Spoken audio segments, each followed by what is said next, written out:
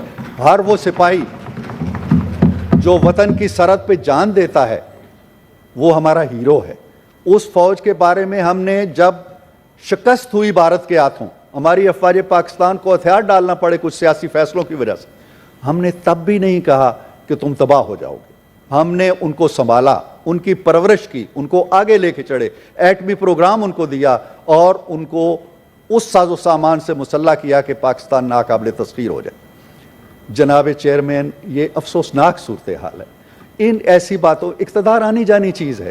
یہاں پہ شاہ فیصل مرحوم جس کرسی پہ جناب چیئرمین بیٹھتے تھے, اس کرسی کے سامنے انہوں نے کتبہ لگا رکھا تھا کہ اگر بادشاہ دائمی ہوتی, ہمیشہ رہنے والی ہوتی, تو اس کرسی پر کیسے بیٹھتا.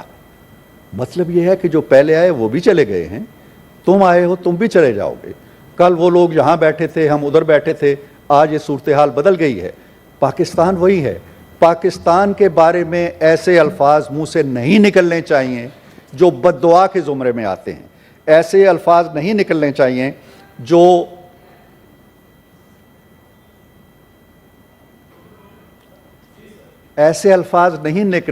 جو کسی بری خواہش کے زمرے میں آتے ہیں.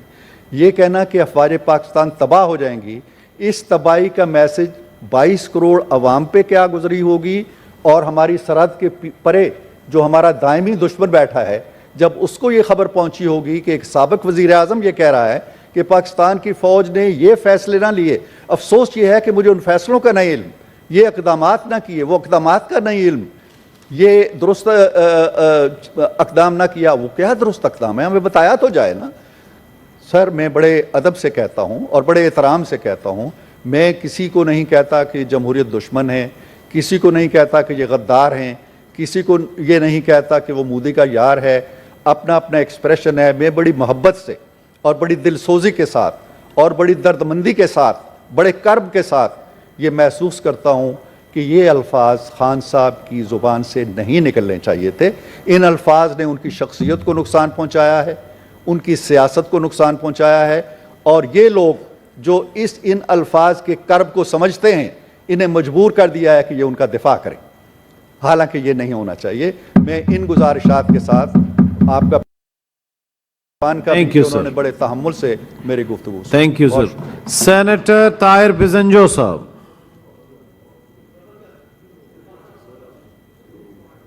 جناب چیئرمین, سر سب سے پہلے تو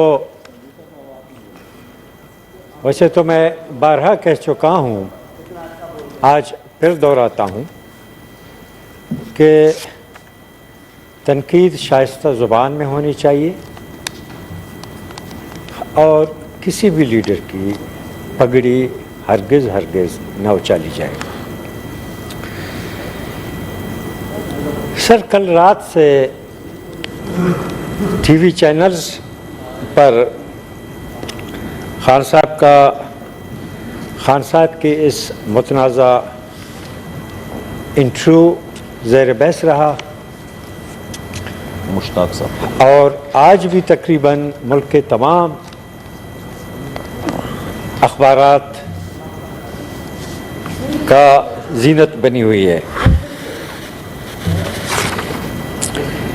خان صاحب نے ایک عجیب سر وہ بیانیہ اپنایا ہے کہ میں اقتدار میں رہتا ہوں تو سب کچھ ٹھیک ہے, جب میں اقتدار میں نہیں رہتا ہوں تو ایٹمی اثاثے بھی غیر محفوظ, ملک بھی دیوالیہ, ملک بھی ٹکڑے ٹکڑے ہو سکتا ہے. تو یہ اقتدار جو ہے جناب چیئرمین ایک بہت بڑی ظالم چیز ہے, لیکن جب ہم جمہوریت کی بات کرتے ہیں تو ہم اس بات کو اچھی طرح ہضم کر لیں کہ اقتدار آنی اور جانی چیز ہے. سر, ذاتی طور پر تو میں یہ سمجھتا ہوں جتنا حد تک میں خان صاحب کو سمجھ سکا ہوں، یہاں ہم بیٹھے ہوئے اپنے پی ٹی آئی سے تعلق رکھنے والے اپنے دوستوں کو سمجھ سکا ہوں۔ میرے خیال میں خان صاحب لانگ مارچ کی ناکامی کے بعد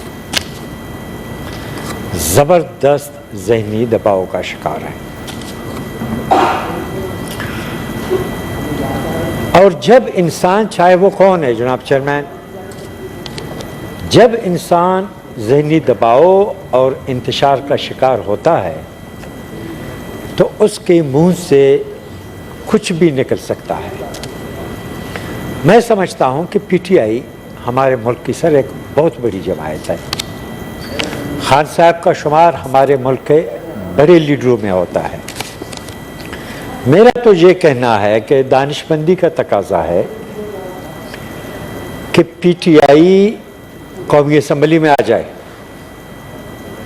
اور ملک کو، خصوصاً جو ہماری کمزور معیشت ہے، اس کو سنبھالنے میں اپنا کردار ادا کرائے، جیسا کہ آج وہ سینٹ میں بیٹھے ہوئے ہیں اور بہت زبردست مضبوط اپوزیشن کا مظاہرہ کر رہے ہیں۔ مجھے اس کی خوشی ہے، کیونکہ میں ذاتی طور پر یہ سمجھتا ہوں کہ جانانہ اپوزیشن سے کسی کو بھی نہیں ڈرنا چاہیے، کیونکہ مضبوط اپوزیشن حکومت کے لیے فائدہ مند ہوتی ہے کہ وہ اپنی اصلاح کرے، اور سب سے بڑھ کر یہ کہ طاقتور اپوزیشن سے جمہوریت کو فروغ ملتی ہے۔ Thank you sir. Honourable senator Rana Maqbool sahib. بسم اللہ الرحمن الرحیم۔ جناب چیئرمین، بہت بہت شکریہ آپ کا۔ بہت مختصر سی بات ہوگی، اور جو بات ہوگی وہ امپیریکل ایویڈنس کے اوپر بیس ہوگی۔ یہ جو کل کی گفتگو ہوئی ہے جو زبان زد عام ہے، میں تھوڑا سا اس مصرے کو امینڈ کروں گا ادب کے لحاظ سے، کہ کہہ رہا ہوں جنوں میں کیا کہ کچھ نہ سمجھے خدا کرے کوئی۔ آپ کو پتہ ہے پہلے یہ کیا ہے اس کا؟ کہہ رہا ہوں جنوں میں کیا کہ کچھ نہ سمجھے خدا کرے کوئی۔ جناب والا عمران خان صاحب قوم کے ساتھ کو حق دوستی تو ادا کر نہیں رہے، سچی بات یہ، تو وہ تو خود اس چیز کے اب بانی مبانی بنتے جا رہے ہیں کہ چیزوں کو، نظام کو کس طرح توڑا جائے۔ یہ کیا بات ہے کہ چیف منسٹر گلگت جو ہے وہ اپنے مسلح کنٹینجنٹس لے کے ان کے جلوس کے آگے آگے ہو اور اٹک کے اوپر فائرنگ بھی کرے، ٹیئر گیس بھی چلائے، اور پھر آگے آئے، اور اس کے بعد فوری طور پہ چیف منسٹر کے پی کے یہ کہیں کہ اب میں اپنے جو ہے فورس کو ساتھ لے کے آؤں گا۔ یہ کیا ہے؟ میرا خیال ہے وہ سمجھتے ہیں کہ ان کا ڈریم یہی ہے، اسی طرح میٹیریلائز ہوگا۔ ان کو یہ نہیں پتا کہ this is waging war against the country. اس میں provision 121 of P P C attract ہوتی ہے۔